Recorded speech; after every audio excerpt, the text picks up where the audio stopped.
Zdravím posluchači. Už odmala slýchávám heslo sportem ku zdraví. Když cvičím, hýbu se a žiju aktivně, budu se přeci cítit lépe, ne? Běžně bych vám to bez přemýšlení odsouhlasil, ale zeptejte se mě v cíli půlmaratonu, na který jsem opět nestihl natrénovat, a možná bych měl zcela opačný názor. Nejsem konec konců idiot. Dá se to s pohybem přehánět? Kam až se můžu usportovat? A platí tedy i u sportu staré známé všeho s mírou? To já zatím nevím. Já jsem Lukáš a sedím tu s Kristýnou a Jirkou, ale doufám, že se to dnes dozvím. Kristýno a Jirko, ahoj. Čau. Čau všem.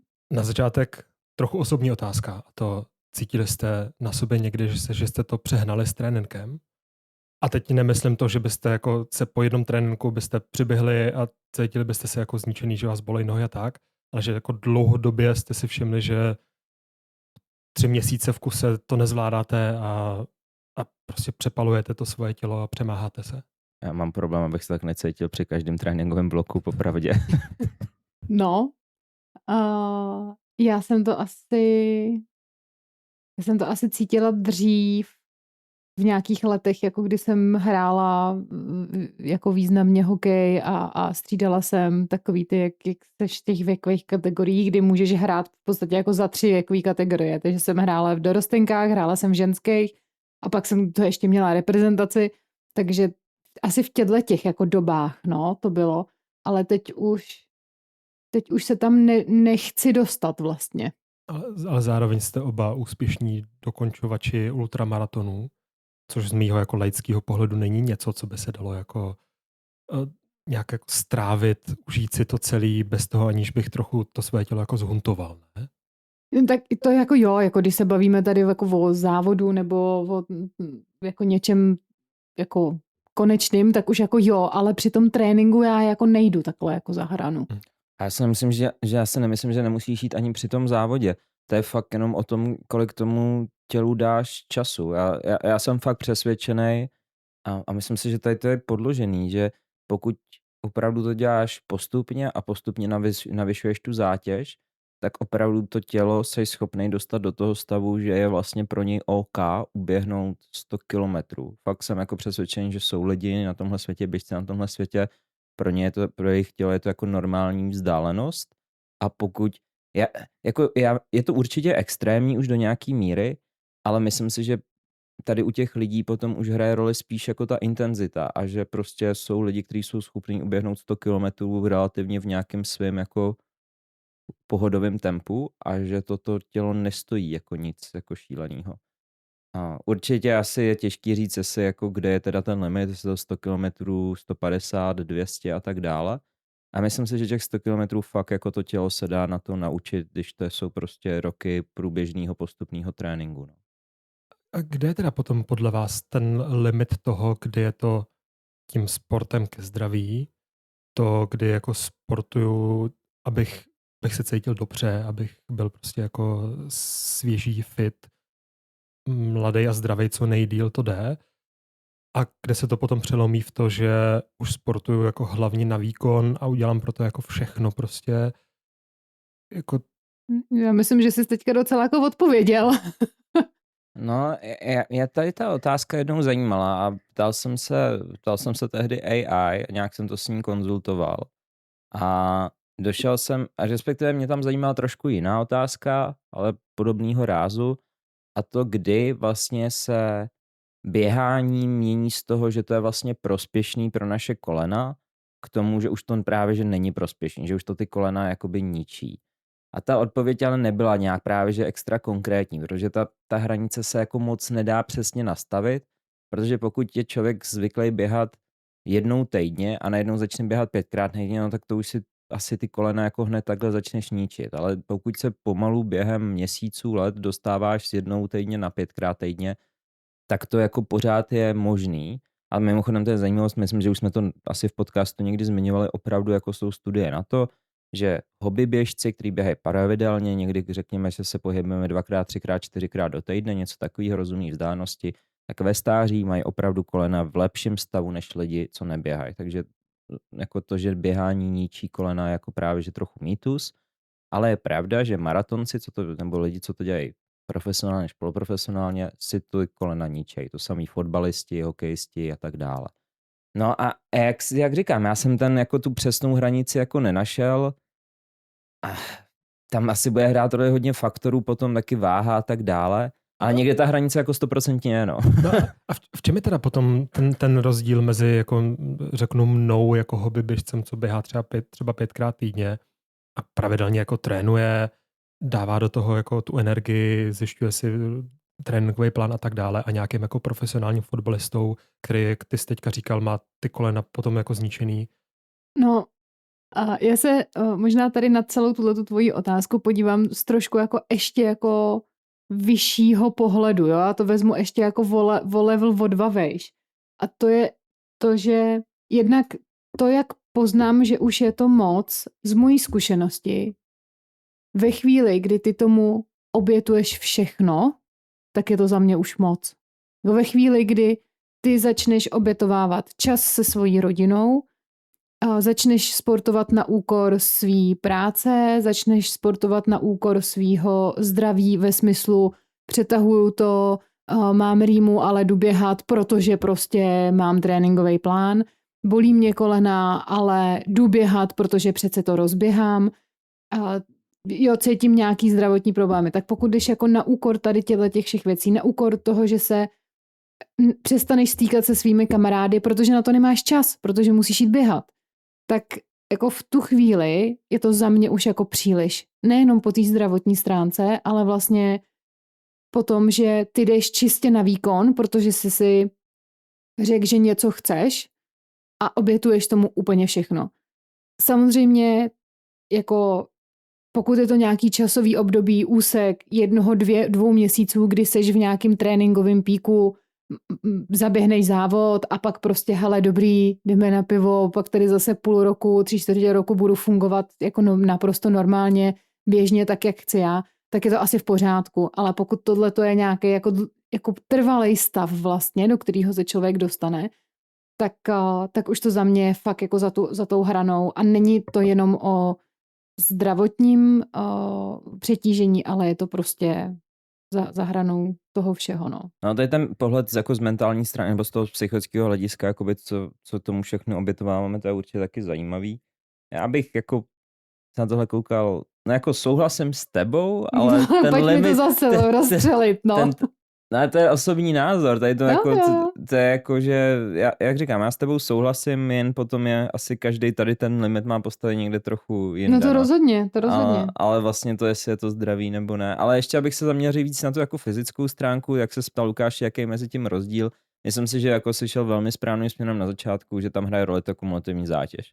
Protože je si dobrý uvědomit, že lidi, co třeba fakt běhají maratony profesionálně, poloprofesionálně, to není to, že si jdou 5x, 6x týdně zaběhat, jako jednou denně. Oni běhají 3x denně. Když se podíváte jako na tréninkový plány lidí jako Eliud Kipchoge, ale i lidí, co běhají maratony, řekněme kolem času 2:15, tak je běžný, že oni trénují 3x za den. Ta zátěž je úplně jako nepoměrná tomu, co my jako hobby běžci jako běháme, že někdo, když řekne, že chodí každý den běhat, tak jako se lidi na ně koukají, jak je to hodně. Ty lidi běžně běhají 3x za den. To je úplně jako jiná zátěž toho těla diametrálně, doslova 3x větší oproti člověku, co jde běhat každý týden jednou. Takže tady to za mě hraje roli. A potom za mě tam hraje velkou roli intenzita. Protože i když jako hobby běžit si zvykneš chodit běhat 5x, 6x týdně, ale neběháš nějaký workouty, tak z mojí vlastní zkušenosti to tělo nedostává tak zabrat. Já vím, že vždycky, co mě jako bolej nejvíc kotníky, kolena a cítím se takhle jako nejvíc na limitu a odvařený, je právě, že vlastně vyloženě z těch jako workoutů, kde mám jít na nějaký jakoby, že to je VO2 max trénink nebo threshold trénink a tady to je jako nepoměrně náročnější. Takže to je potom to, co to tělo podle mě vytváří tu daň větší. A já jsem viděl na tohle zajímavou teorii, právě že co se týče toho tréninku, je to z knihy od Jacka Danielse, Running Formula, mimochodem moc doporučuji, je to kniha právě že jako v oběhání, jak trénovat, za mě je to taková ta ideální kniha, když už z toho jako náhodného běhání, nebo jdu si sem tam zaběhat, chcete přijít do něčeho, tak já bych zkusil fakt jako trénovat podle nějakého plánu, tak za to je ta kniha za mě skvělá. A on tam má vlastně jako takový hezký graf a kapitolu na tohle téma, a on tam mluví o tom, že při každém tom tréninkovém bloku, tak pokud to bereme vážně, tak my se vlastně snažíme přiblížit tomu úplně maximálnímu svýmu potenciálu, ale čím víc si zároveň přibližuješ tomu potenciálu, tím zároveň ti výrazně stoupá šance nějaký zranění nebo nějaký zátěže toho těla. A vlastně je to o tom balancovat, jak moc ty to můžeš tlačit, abys tady tu hranici jako nepřekročil, ale nutně po tom, co ty přijdeš na tenhle pík a máš potom ten závod, tak musí přijít perioda, kdy ty to tělo necháš odpočinout. A proto je obecně důležitá nějaká periodizace tréninku, o tom jsem taky možná zmiňoval, platí to u běhání, platí to i u silového tréninku, kdy tomu tělu dáš regeneraci. A to je další aspekt, který je podle mě tady v tom strašně důležitý, a to je ta regenerace. Protože zase tady je to naopak, i když ty profesionální běžci běhají 3x týdně, například 3x za den, tak oni mají tu výhodu, že mezi tím doslova nemusí často dělat nic jiného, než se starat o to, aby byli ready na ten další trénink. Takže si jdou lehnout, mají masáž, mají někoho, kdo jim ideálně třeba připraví přesně ten správný jídelníček.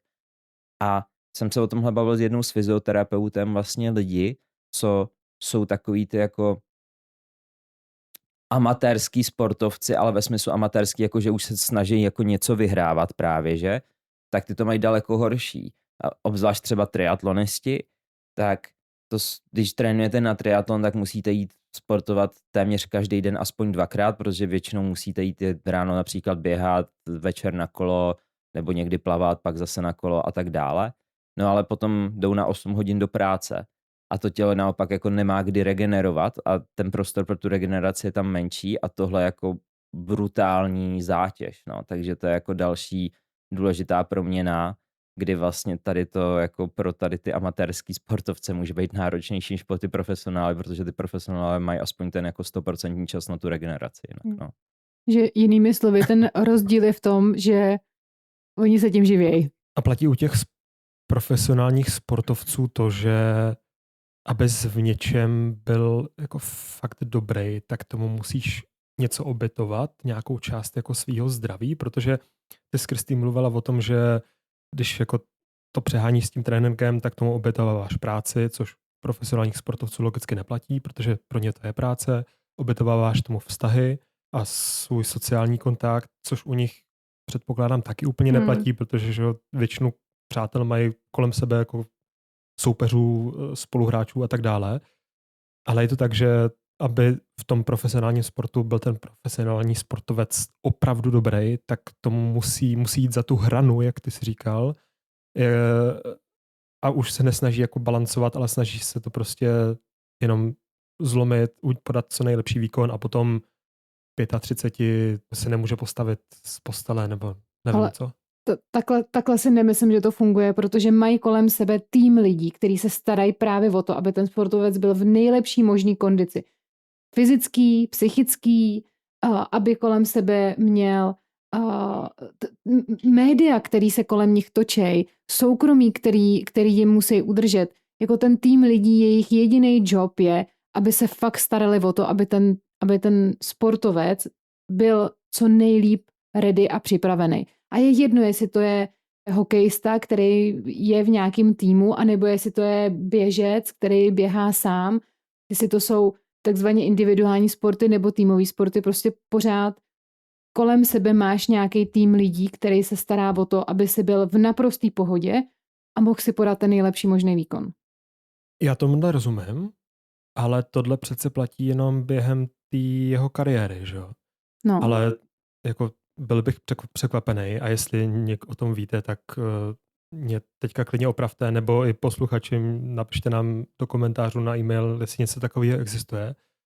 Kdyby byl nějaký jako klub pro sportovní veterány po kariéře, který se o ně takhle starají dál i po tom, co prostě ve svých 35 a 30, 40 seknou se sportem a jdou jako žít ten běžný život. Protože pak pochybuju, že budou mít jako v 50, 60 kolem sebe pořád tým lidí, který se o ně bude starat. No to asi ne, ale já jsem asi nepochopila to, když my se bavíme o tom sportovním výkonu, ne? To jo, ale bavíme se o tom, jako jestli to stojí jako jejich zdraví jako z života a to se projeví potom, když jim je těch 50, 60 a 70. Jo, no to... No, ale já souhlasím s tím, co říkáš, Lukáš, je to tak a zároveň, jak se bavíme o tom, že mají kolem sebe ten tým lidí, já si myslím, že že to je zajímavý téma, protože si myslím, že se to často zároveň přeceňuje a zároveň podceňuje. Protože strašně jednak záleží na tom sportu, kolik se v tom sportu točí prostě peněz. Není hokej jako hokej. Prostě jestli hráč hraje v NHL, tak bude kolem sebe mít výrazně jiný tým lidí, než hráč, co tady hraje Českou extraligu.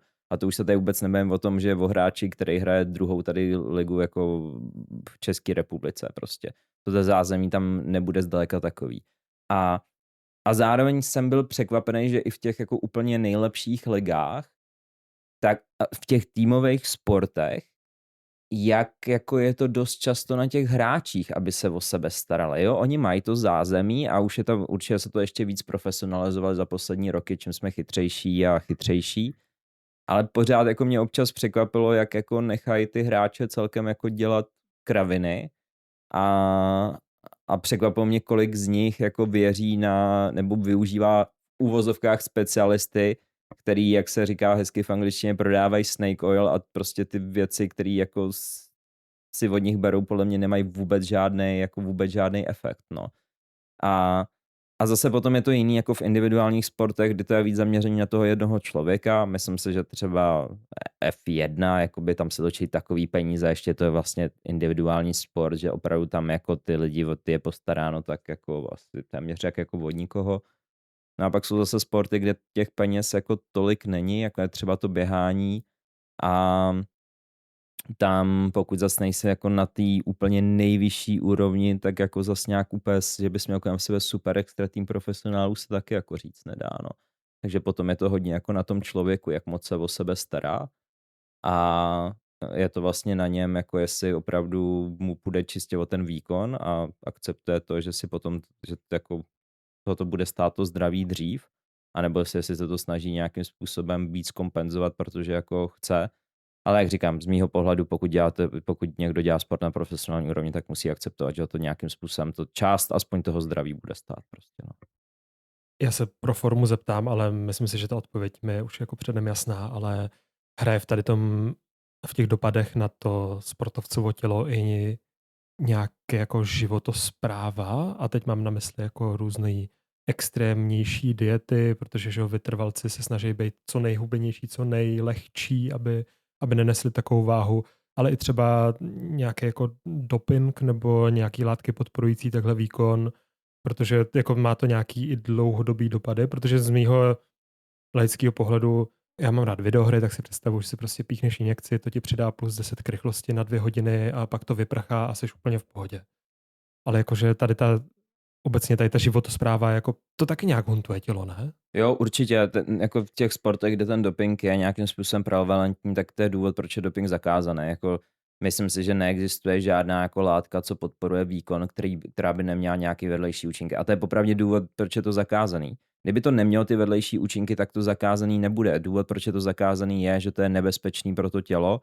To tělo to ničí jako ještě víc a proto je to zakázaný. A opravdu neexistuje jako látka, podle mě, která by nějak jako výrazně podporovala výkon, která by neměla nějaký vedlejší účinky. Teďka nějaký moderní jsou, kdy my nevíme vlastně, jaký přesně ty vedlejší účinky jsou a jestli jsou, to jsou peptidy.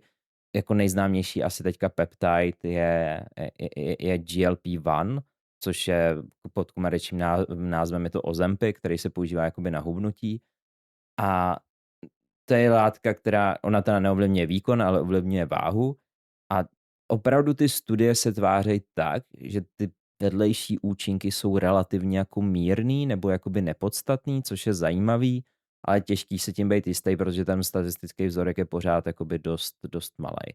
A tady ty peptidy je jich jako docela značné množství a pomáhají s různýma věcma. Třeba je zajímavý takový, to jsem se bavil s jedním člověkem, to se testovalo i na krysách, a to se používá i u sportovců k regeneraci, co podporuje srůstání šlach.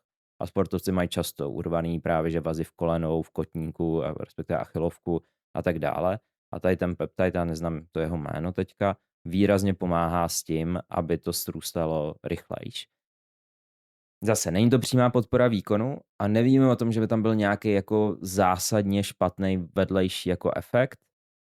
Takže je to jako velmi zajímavý téma teďka, ale uvidíme, jak se to bude vyvíjet do budoucna, ale takový ty klasické látky, co podporují výkon typu steroidy, mají mají vždycky nějakým způsobem nějaký vedlejší účinky, které jsou škodlivý pro to tělo.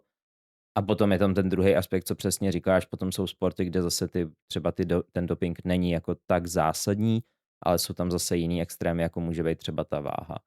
A co jsem slyšel různý rozhovory s nějakýma běžcema, který byli trošku upřímnější nebo byli už po nějakém konci své kariéry, tak například právě, že zmiňovali, že nějaký problémy se stravováním, anorexie, bulimie u běžců, u maratonců je problém, protože ano, je jednoznačně dokázané, že čím je člověk jako hubenější, tak tím to běhání je snazší a budeš běhat rychlejš. Takže když se podíváte jako na maratonce, maratonkyně, tak jako opravdu to, jak jako jsou extrémně hubený některý, tak jako to bohužel může zacházet až do téhle míry, že to už je nějaký problém se stravováním. No. Já mám teďka takovou dvojotázku, tak já si ji zkusím zapamatovat. Kdyby náhodou se ta druhá část ztratila, tak abych ji mohl znovu jako dopoložit. Ale napadá vás, nebo setkali jste se jako s něčím, co ty amatérští sportovci obecně vidí u těch profesionálních? Řeknou si, to je super, jim to funguje, dělají prostě něco, co jim zlepšuje ten výkon, tak já to budu dělat taky, tím pádem budu rychlejší, silnější, budu skákat výš dál a tak dále. Ale tím, že nemají to stejný, nevycházejí ze stejného prostředí jako ty profi sportovci, tak jim to jako škodí. A ta druhá část otázky je, jak jsi říkal, že jsi viděl nějaký rozhovory s těma běžcema, co byly jako upřímnější po té kariéře, tak v tom asi trochu chybí v těch věcech i nějaká jako osvěta možná, ne? Jako, že obecně o těch dopadech toho profesionálního sportu a toho extrémního výkonu na lidský tělo, že o tom se za stolik nemluví. Ale já nevím co, ale já třeba s tím mám jako velkou zkušenost a vlastně to jako nemusí být ani profesionální běžci nebo profesionální sportovci. Myslím si, že v dnešní době jsou to hlavně influenceři. A teď jako nevíš, co ten člověk vlastně jako skutečně má za sebou, co skutečně jako odsportoval. A teď samozřejmě jako všichni tyhle influenceři třeba běžecký, protože prostě ten algoritmus mi je tam nabízí, tak a já s tím mám problém, protože já vlastně jako nevím, co dělám. A upřímně mě se to nechce studovat. Já jako nechci tomu věnovat ten čas, je to prostě pro mě náročný, něco si hledat, něco si pročítat, něco se jako učit, jestli to mám, a teď se bavím hodně třeba o silovém tréninku nebo o nějaký jako kompenzaci, a jestli mám mít nohu tak nebo tak a záda tak nebo tak, mě to prostě fakt si to jako hledat nechci, ale dostávám se vlastně dost často do takového toho, do té pasti toho, že na tom Instagramu to vidím, je to vlastně jako docela jako dobrý, vypadá to docela jako jednoduše, tak jako já jdu do toho, ale už mi pak nedocházejí ty návaznosti vlastně. Jo, když třeba řeknu ten trénink silovej nebo ty kompenzační cvičení, tak tam je prostě nějaký reelsko, který má sekvenci nějakých 5-6 jako cvičení, ale vlastně jako nevím, jestli nebo se můžu potom dostat do toho, že vlastně já dělám 5 různých cvičení, které ale na sebe nijak nenavazujou, nebo se dokonce jako protiřečej v tu danou chvíli, ale to já už jako nepoznám. Takže si myslím, že v dnešní době možná spoustu lidí stejně jako já bude mít problém, že se chytají tady do těch jako pastí těch sociálních sítí a těch influencerů, který prostě, já nevím, ti dají tady reelsko nebo storíčko, hele super, dneska tréninkově 50 kilometrů za 2 hodiny. Bylo to skvělý, výborný, užila jsem si to ještě s 6 000 převýšením, že jo. A fotka na krásným sluným, prostě nějakým horským, já nevím čím. A podle mě lidi, kteří nevědí, co dělají, nebo s tím začínají, nebo jim to vlastně přijde jako strašně cool, tak do toho jdou a mají pocit, že pak zklamali sebe, že vlastně nejsou dobrý, protože to nezvládli stejně jako ta holka nebo ten kluk na tom videu, ale už jim vůbec nedochází, že to je prostě jako vymyšlený celý. Ale víš, proč ty influenceři tak rychle běhají a podávají takový výkony? To je díky té řadě jejich suplementů, který prodávají. Jasný, že jo. Dobře. Jo, co já bych tomu dodal je, že tady s tím jako jednoznačně souhlasím. No a ty influenceři to je jedna kategorie, to potom zabíhá o těch suplementů, o kterých jsme se bavili. U těch profesionálních sportovců vlastně za mě ty profesionální sportovci už když někde většinou něco dávají a jsou trošku zodpovědní, tak vlastně ty typy jsou jako docela dobrý. Ale pořád za mě ta největší chyba, co lidi dělají, je, že se snaží, a to vidím u těch sportovců jako hodně, že přesně jdou a vygooglej si, jaký je tréninkový plán tady Jakoba Ingebrigtsena nebo někoho takového, prostě nějakého světového rekordmana a snaží se trénovat podle toho. To je za mě ta největší chyba. Jako ten tréninkový plán, co může běhat, co může dělat člověk, co je na světové úrovni, nebude stejný jako pro člověka, co začíná s běháním. A nejenom ta intenzita a ty délky, jo, to je úplně jako nepředstavitelný, ale i ta frekvence, co ten člověk dělá, co ten člověk nedělá a tak dále. To je i hezká ukázka s tím jako krátkým videím, že jako třeba ten člověk nedoporučuje špatný silový trénink, ale tím, jak jsou populární ty krátké formáty a lidi mají krátký attention span, tak se víc a víc tady ty typy omezují na to, udějte A, B, C, D, místo toho, aby to bylo daleko to edukativnější a dělejte tohle protože a pomůže vám to s tímhle. A u toho tréninku za mě to proč je úplně nejdůležitější, jakože jak se člověk dostane k tomu, že trénuje smysluplně a nepotřebuje trenéra, nebo nepotřebuje, aby někdo na něj dohlížel, je, že začíná postupně chápat, proč ty věci v rámci toho tréninku dělá. Protože každá ta věc v tom tréninku má nějaký důvod, který ona splňuje. No a pokud tady to lidi dělají bez toho, aniž by chápali to proč, tak to potom jako může být až jako škodlivý, můžou něco přetížit, můžou se nějakým způsobem zranit. Takže za mě tady ta odpověď je, když se ty lidi vlastně snaží kopírovat jedna ku jedný nějaký plány těch profesionálních sportovců, a když si je někde najdou nebo někde slyšej, no, protože to prostě nedává smysl a může to být až škodlivý. A teď ta druhá část otázky.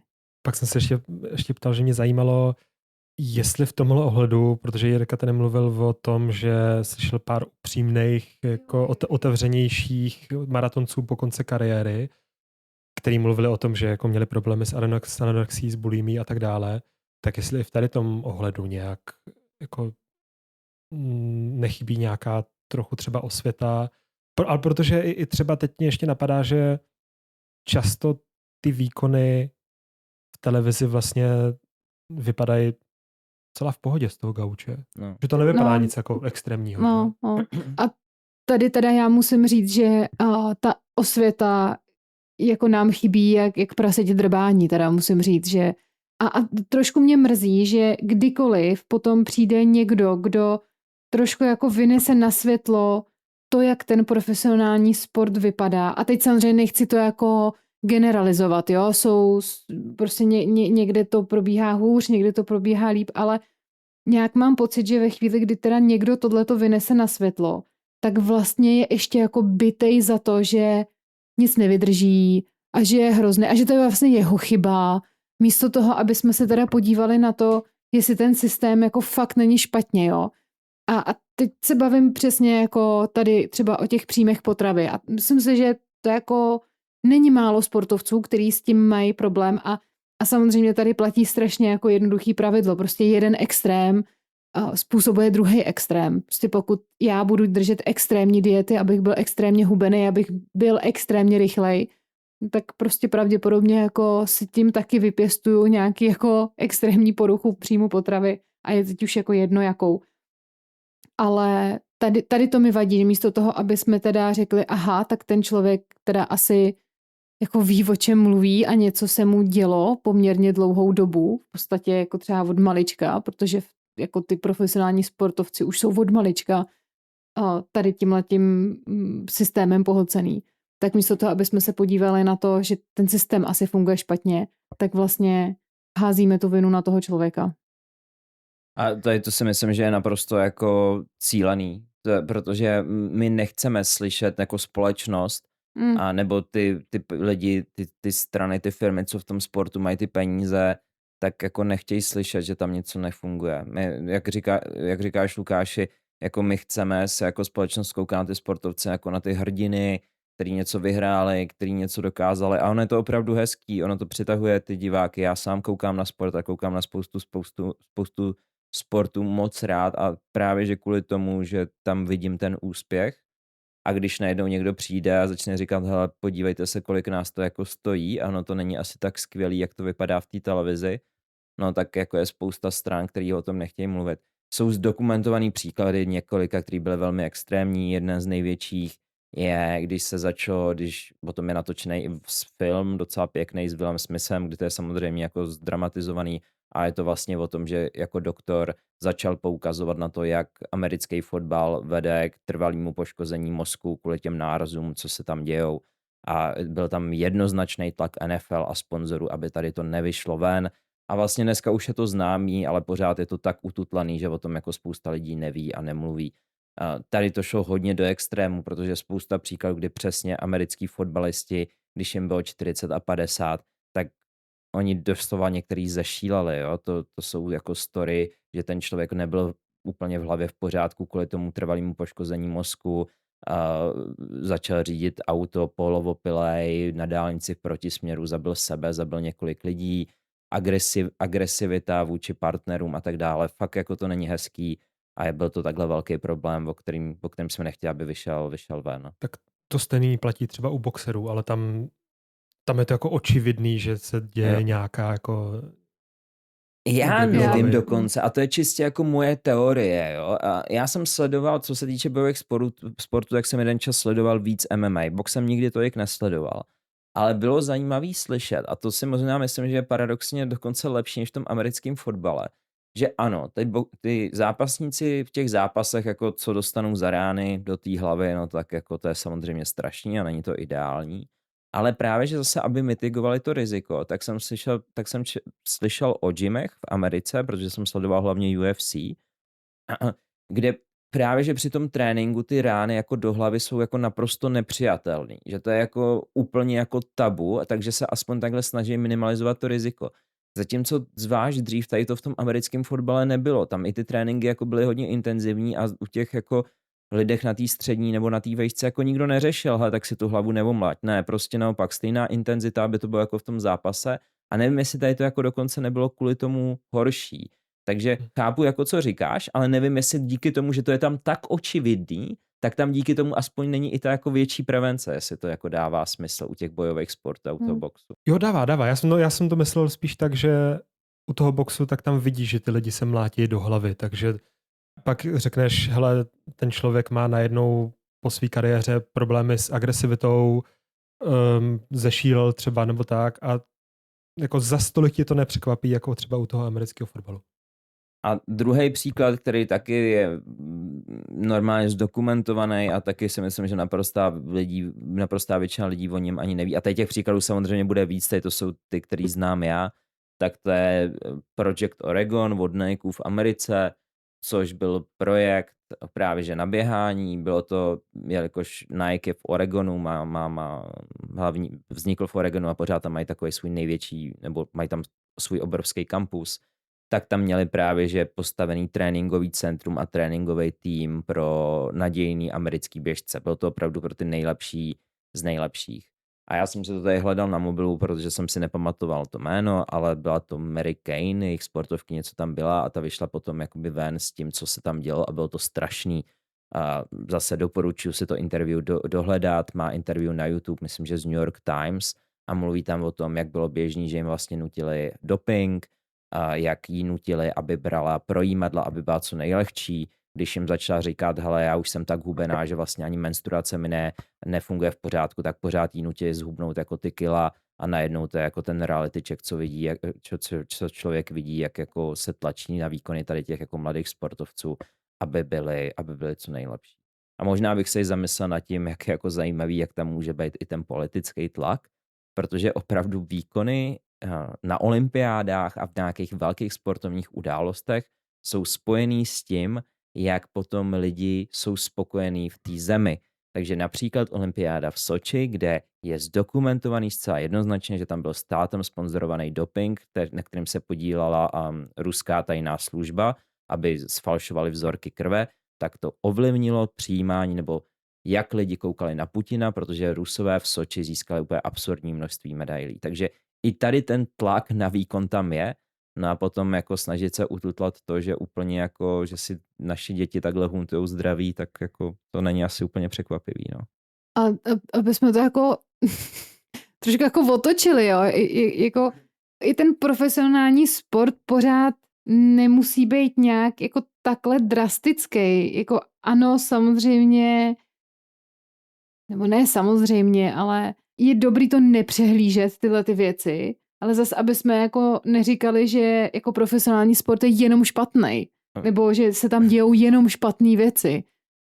Jo, zase jako, aby jsme to jako nějak jako, mám tu tendenci to teďka tady takhle jako říct, aby jsem to nějak jako vybalancovala, protože my jsme se na začátku bavili o tom, jak ty lidi kolem sebe mají tým lidí, kteří se starají o to, aby měli prostě jako balanc a aby to měli všechno jako vyvážený, zdraví a teďka končíme tím, že vlastně jako profesionální sportovec rovná se prostě jako peklo na zemi a zhuntovaný úplně všechno. Ne, tak jenom prostě ne, já tě chápu, no, ale já souhlasím, jakože tady ty příklady jsou samozřejmě jako extrémní a je to pravda, ale myslím si, že tady to potom jako hodně souvisí s tou tréninkovou filozofií a fakt ty tréninkové filozofie jsou jako diametrálně odlišný, jo.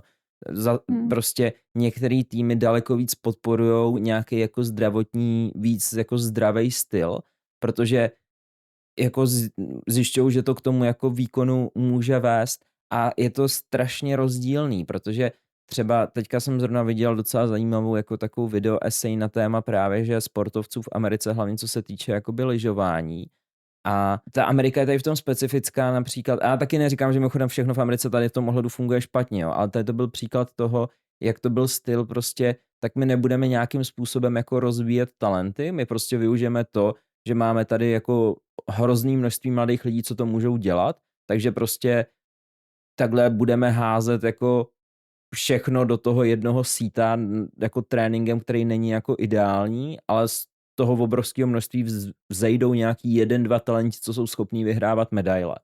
No a potom úplný opak je toho například Norsko, kde jako je malinká populace, ale je tam skvěle udělaný už jako od základních škol, ne od mateřských škol, prostě sportovní programy, které jsou jako velmi udržitelný a díky tomu, nebo ne díky tomu, ale i když má Norsko nepoměrně menší množství obyvatel než Amerika, tak vlastně jsou v zimních sportech daleko úspěšnější, protože se tam takhle jako dlouhodobě s těma talentama pracuje a je tam jako daleko smysluplnější rozvoj těch lidí a je to i ukázka toho, jak že s těma lidma se dá pracovat jako udržitelnější, protože ten norský přístup je taky velmi takový, jako bychom řekli, politicky korektní. Já jsem třeba slyšel, to mi přišlo strašně zajímavý, že tam se třeba děti nemůžou poměřovat napřímo, dokud jim je míň jak 12.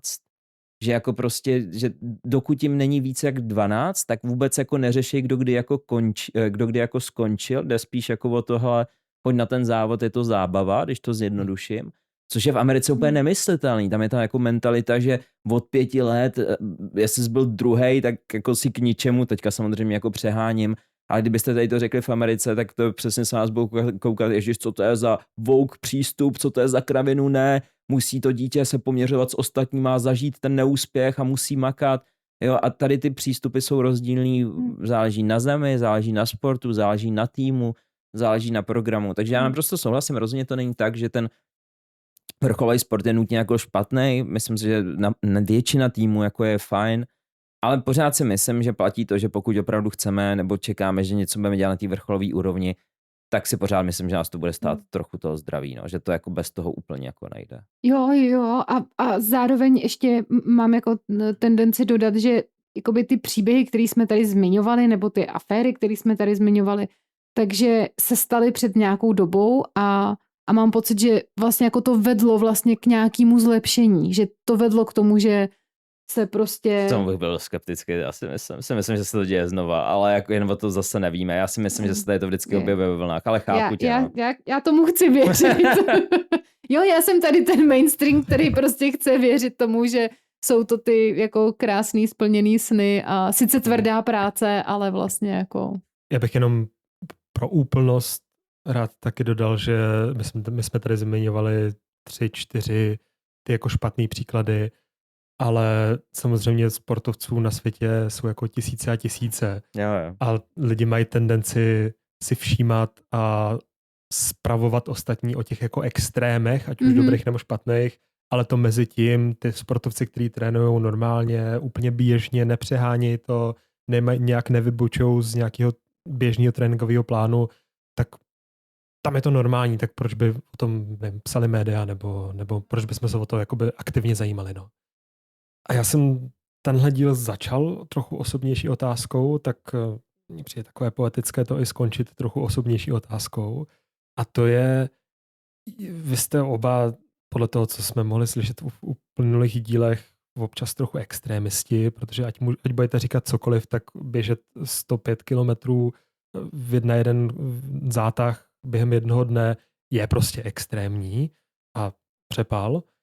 A tak by mě zajímalo, jak vy pracujete s nějakým extrémním jako tlakem na extrémní výkon, nějak třeba se svým egem, když to tak řeknu, ať už třeba v tom, že jak ty jsi říkala, že jsem nemocnej, ale mám teďka v tréninkovém plánu trénink, tak prostě přes to půjdu běhat, nebo měl bych teďka celý den pracovat, ale během obědové pauzy prostě si na hodinku a půl půjdu zaběhat, protože dneska mám mít ten trénink. A nebo i v tom ohledu, že třeba vidíte nějaký výkon někoho jiného a tak se chcete trošku jako poměřit, chcete se mu trošku přiblížit, třeba ho předehnat nebo s ním trošku zasoupeřit. Tak to je něco, co mi vůbec nic neříkal. Já s tím mám obrovský problém. Je to jasný právě. Jako zcela vážně, já jsem si dělal na začátku z toho trochu srandu, já s tím mám opravdu jako velký problém. Já už jako od té doby, co jsem začal běhat trochu serióznější, tak kontinuálně bojuju pořád s tím, jestli dělám málo nebo jestli dělám příliš. Mentálně je pro mě jako strašně těžký, tím, že nemám trenéra, tak je pro mě strašně těžký si jako vlastně určit, jak to je. Myslím si, že často dělám jako příliš, jakože, nebo dělal jsem příliš, že to i odskákalo jako moje zdraví občas. Ale snažím se jako na to myslet. Není to tak, že bych se jako na to vykašlal. Snažím se jako tu hranici najít a jen je to prostě těžký, no, protože nemáte nikdy jako v těch počítačových hrách ten ukazatel, který by ti řekl jako přesně takhle to je. Máme nějaký díky Garminům a tak dále, máme nějaký tréninkový jako metriky, které jako pomáhají, ale pořád je nutné je brát nějakým způsobem s rezervou. A pro mě je to jako velký téma, který se snažím pořád zlepšovat, no. A platí pro mě vlastně všechno, co si vyjmenoval. Občas jsem absolvoval trénink nebo celý tréninkový blok, když už jsem jako jednoznačně potřeboval jako pauzu a nechat to tělo odpočinout. Trénoval jsem do takové míry, že jsem začal mít potom jako velký problémy se spánkem, protože to tělo bylo pod tak jako konstantním stresem, že vlastně už jako ten kortizol nešel dolů, nebo to byla moje teorie, jako myslím si, že byla správná, takže jsem jako běžně spal 4 hodiny denně a tak podobně, protože ne, že bych jako nemohl spát, já jsem měl času na spánek dost, ale prostě jsem usnul a probral jsem se po 4-5 hodinách, takže to taky nebylo úplně ideální. A měl jsem problémy se srdcem, což nevím, jestli byl důsledek mýho tréninku, ale jako nějaká návaznost tam jako být může. Myslím si, že těch faktů tam bylo poměrně dost. Ale zase já jako, když mám ten cíl, tak zase ten pocit, že jako nedělám jako dost, je to jako těžký. No. Takže jeden z mojich cílů na tenhle rok bylo právě, že být víc konzistentní. Jako klidně mít ten celkovou jako třeba podobnou zátěž jako minulý rok. A když jsem se na ten minulý rok koukal, tak jsem zjistil, že to je strašně jako nahoru dolů, tak jsem chtěl jako daleko víc omezit tady ty extrémní výkyvy a daleko jako být konzistentnější, což se mi opravdu úplně nedaří a kvůli různým nemocem, ale je to o něco lepší, no. Ale popravdě, jakože zvlášť třeba u toho ultramaratonu, nebo když běžím ten závod, tak v některých případech ten můj přístup není asi úplně zdravý, protože jsem jako ochotnej vlastně jít přes nějaký jako limit, co by byl asi jako zdravý, ale to je to, co mě na tom jako baví, no. A díky bohu se mi nikdy, při tom závodě se mi jako nikdy nestalo, že bych jako vědomě věděl, hele, teďka už ti jde jako o zdraví, měl by skončit a pokračuješ. To ne. Vlastně to si musím zase pochválit, že většinou jsem na ten závod jako tak dobře připravený, že ty závody jsou i takhle jako v pohodě. Ten trénink je horší, no. Vlastně tady v tom, že jako ta kumulativní zátěž a hledat, kdybych měl mít tu pauzu, tak to je spíš to, co se mi jako nedaří a možná bych tomu tělu měl občas dát více jako odpočinout. Takže pro mě to velmi komplikovaný a těžký téma tady to. Pro mě vlastně ani moc ne, no. Já jsem prostě typ člověka, který to má rád, protože to má rád ale nemám to ráda, protože bych měla jako, nebo chtěla podávat nějaký výkony. Já vím, že se to možná jako těžko vysvětluje lidem, který prostě jako, který jedou na ten výkon, tak je to, co říkám, naprosto jako nepochopitelný. Vůbec jako podle mě to nejsou schopný jako přebrat. Ale já nikdy ani v tréninku, v závodě je to něco jiného a to jsem měla od malička. Já jsem třeba v hokeji, já jsem prostě tréninky neměla ráda. Já jsem tam tak jako chodila, protože jsem prostě jako musela, ale spíš jsem to brala jako takovou společenskou událost. Taky doufám, že zpětně nevyletím ze Zdislávy, když jsem veřejně tady přiznala, že jsem na tréninky chodila spíš si pokecat, než trénovat. Mám to vystřihnout, nebo? Ne, dobrý, já myslím, že Mikešek možná bude mít trošku tu zástavu, ale dobrý, to zvládneme. Ale třeba při tom zápase jsem tam pak zase jako nechala všechno. Jako tam jsem to pak jako urvala neskutečným způsobem a fakt tam jsem jako nechala všechno, ale u těch A to je tréninků... přesně, jak se zraníte. Jako ano. A stejně to mám vlastně já teďka, když trénuju. Já vlastně nejsem ochotná tomu obětovat víc, než je mi příjemný. Což znamená, že když prostě jsem nemocná, nebo když cítím, že na mě něco leze, tak prostě nejdu trénovat. Nebo když třeba ano, mám nějaký tréninkový plán a měla jsem jít ve středu trénovat, ale prostě napsali mi kamarádky, který jsem dlouho neviděla a napsali mi s takým spontánním nápadem, hele, přijď večer za náma, něco ogrilujeme a popovídáme si. Tak to prostě šlo do koše ten trénink, protože jsem prostě chtěla víc vidět než jako abych šla trénovat. A zároveň ani jako po té fyzické stránce já ten trénink nikdy nedoženu do takového extrému, aby mi bylo třeba zle. Jako nikdy prostě jako takový to, že prostě trénuješ do doby, než se pozvracíš, jako absolutně vůbec. To se mi taky povedlo. No, to je třeba pro mě něco tak nepochopitelného, že jako neexistuje. Proč? Ne.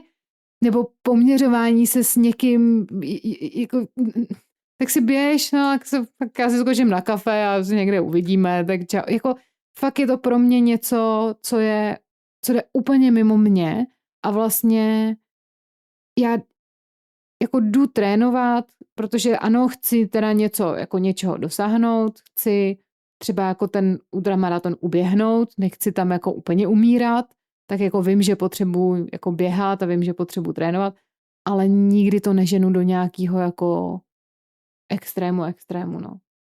Nebo neženu to do takové míry, aby mi to bylo nepříjemný, tak.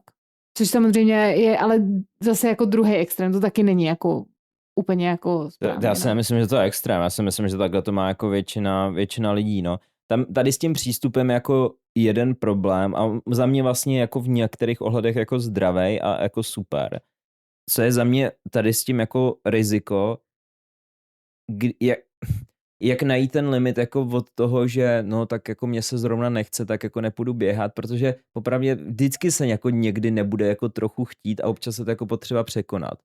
A pokud jako ten člověk jako fakt nemá žádný cíl a je to jako jedno, tak asi v pohodě, na druhou stranu jako no to je už potom zase, jako pokud chce člověk zdravě sportovat, tak aspoň jednou, dvakrát by se měl jako vykopat, i když se mu jako úplně nechce a když jako se mu nebude chtít a vykašle se na to, tak to jako úplně ztrácí význam. A potom je ten druhý aspekt, jak to, když člověk se připravuje na nějaký ten event, na nějaký ten závod, tak když to je zase to, že se mi zrovna jako nechce jako už víckrát a potom ten závod absolvuje, no tak to je ale paradoxně, jak opravdu tam vzniká to riziko, že jako na to není dostatečně připravený, protože se mu několikrát jako nechtělo, pak to v tom závodě se snaží urvat hlavou, no a to jsou přesně ty kolapsy na tom pražském maratonu a půlmaratonu, kterých je každý rok jako minimálně desítky. Já jako souhlasím, naprosto souhlasím. A jako tady v tomhletom já vlastně taky balancuju, ale snažím se to nějakým způsobem se jako vypočítat, že prostě dobře, tak teďka ve středu jsem teda nešla, protože prostě jsem jako měla tu neplánovanou akci, ale šla jsem ve čtvrtek, vím, že v sobotu poběžím dlouhý běh, tak jako mám to nějak jako rozpracovaný, že si tam nechávám vždycky nějaký ty zadní vrátka, ale samozřejmě jako ve chvíli, kdy prostě já nebudu mít plán a prostě si řeknu, tak mě se dneska nechce, tak mě se taky dneska nechce, tak v tu chvíli už je to jako špatně. V tu chvíli už jako vím, že se dostávám přesně tady do toho jako možná až jako lenivýho kolečka, ale tam je zase otázka, jako co to potom jako je, jestli jsem jako přetrénovaná a to tělo fakt už nemůže a nebo jestli to je opravdu jenom to, že se mi jako nechce, no. Takže takhle já. Tak jo, tak já vám děkuju za vaše postřehy a za vaši otevřenost a upřímnost a budu se těšit zase příště. My Naslyšenou. taky. Se taky těšíme.